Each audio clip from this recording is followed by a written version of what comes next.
Hello, dear friends. Today I read the tale of The Brave Tin Soldier by Hans Christian Andersen.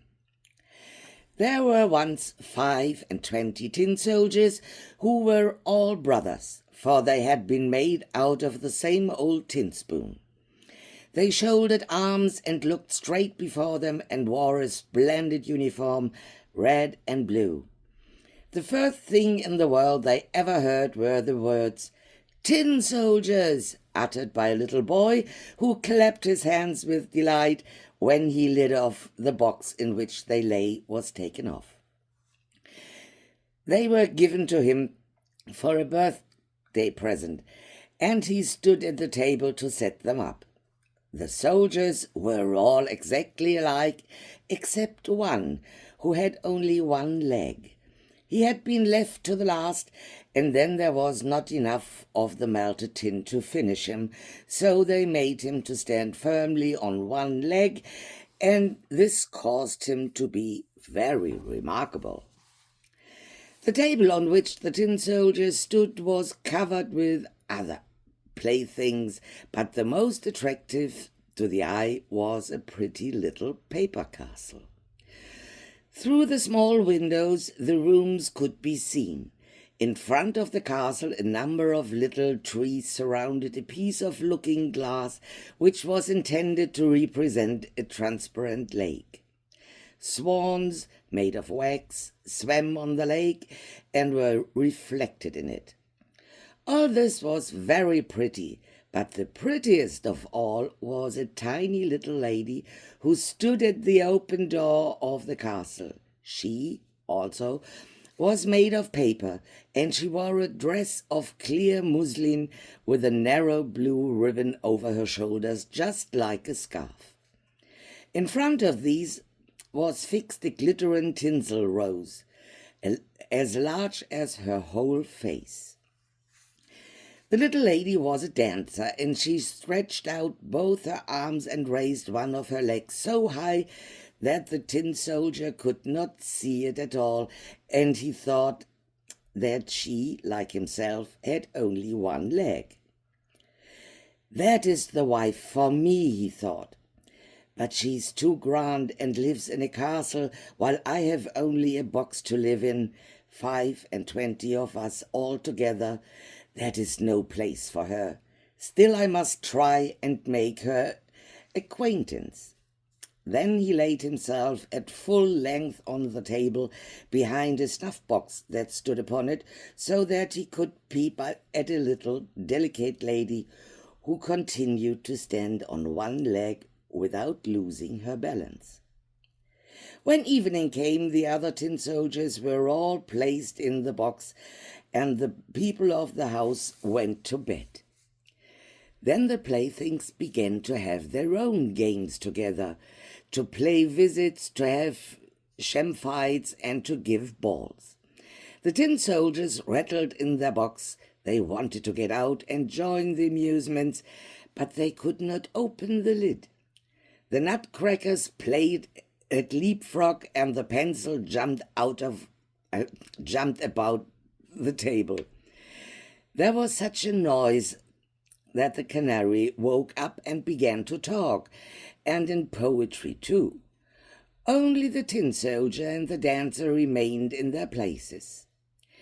She stood on tiptoe with her legs stretched out as firmly as he did on his one leg. He never took his eye from her for even a moment. The clock struck 12, and, with a bounce, up sprang the lid of the snuff-box. But, instead of snuff, there jumped up a little black goblin, for the snuff-box was a toy puzzle. "Tin soldier," said the goblin, "don't wish for what does not belong to you." But the tin soldier pretended not to hear. "Very well, wait till tomorrow then," said the goblin. When the children came in the next morning, they placed the tin soldier in the window. Now, whether it was the goblin who did it, or a draught of wind, is not known, But the window flew open, and out fell the tin soldier, heels overhead, from the third story into the street beneath. It was a terrible fall, for he came head downwards, his helmet and his bayonet stuck in between the flagstones, and his one leg up in the air. The housemaid and the little boy went downstairs directly to look for him. But he was nowhere to be seen, although once they nearly trod upon him. If he had called out, "Here I am," it would have been all right, but he was too proud to cry out for help while he wore a uniform. Verzeihung. Sorry.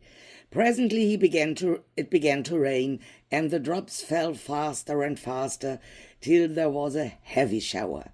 When it was over, two boys happened to pass by, and one of them said, "Look, there's a tin soldier. He ought to have a boat to sail in." So they made a boat out of a newspaper and placed the tin soldier in it, and sent him sailing down the gutter, while the two boys ran by the side of it and clapped their hands. Good gracious, what large waves arose in that gutter, and how fast the stream rolled on, for the rain had been very heavy. The paper boat rocked up and down and turned itself around sometimes so quickly that the tin soldier trembled. Yet he remained firm. His countenance did not change. He looked straight before him and shouldered his musket. Suddenly the boat shot under a bridge that formed a part of the drain, and then it was as dark as the tin soldier's box. "Where am I going?" thought he. "This is the black goblin's fault, I'm sure. Ah, well, if the little lady were only here with me in the boat, I should not care for any darkness." Suddenly there appeared a great water rat who lived in the drain. "Have you a passport?" asked the rat. "Give it to me at once." But the tin soldier remained silent and held his musket tighter than ever. The boat sailed on, and the rat followed it.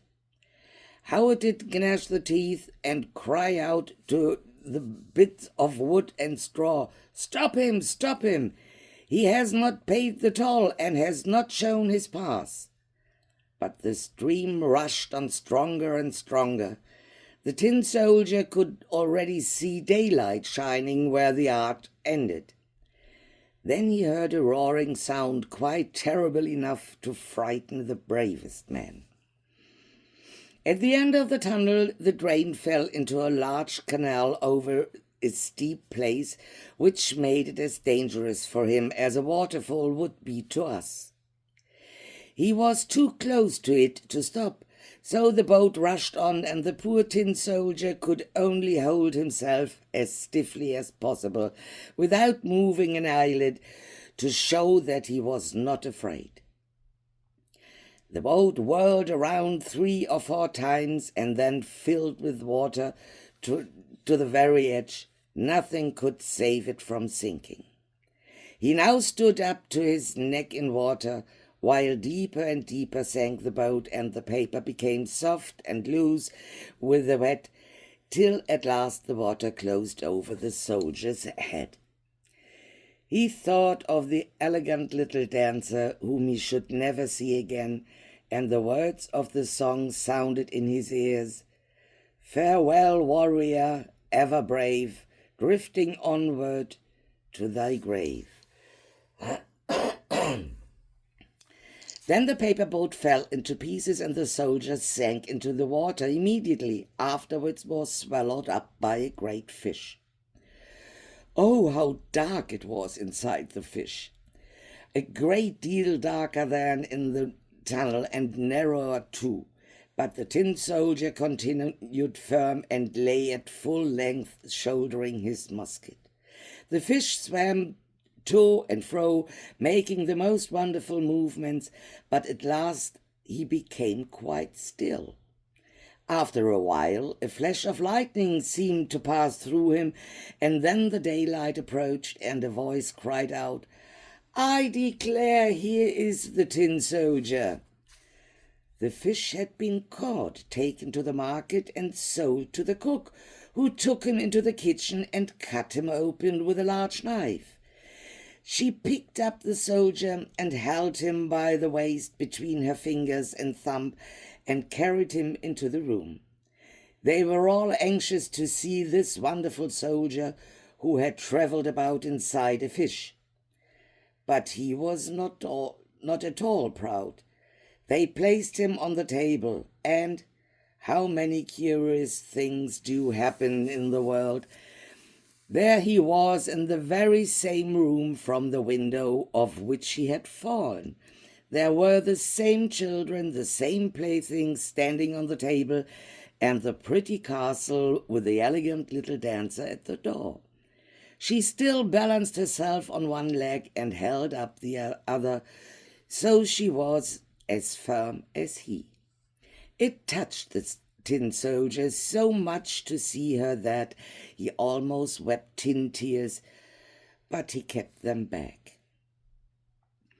He only looked at her, and they both remained silent. Presently one of the little boys took up the tin soldier and threw him into the stove. He had no reason for doing so, therefore it must have been the fault of the black goblin who lived in the snuff-box. The flames lighted up the tin soldier as he stood. The heat was very terrible, but whether it proceeded from the real fire or from the fire of love, he could not tell.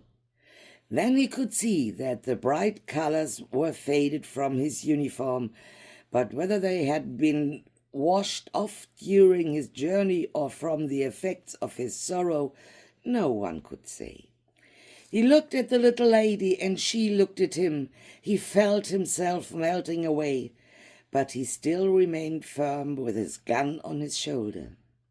Suddenly the door of the room flew open, and the draught of air caught up the little dancer. She fluttered like a slice right into the stove by the side of the tin soldier, and was instantly in flames and was gone. The tin soldier melted down into a lump, and the next morning, when the housemaid took the ashes out of the stove, she found him in the shape of a little tin heart. But of the little dancer nothing remained but the tinsel rose, which was burnt black as a cinder.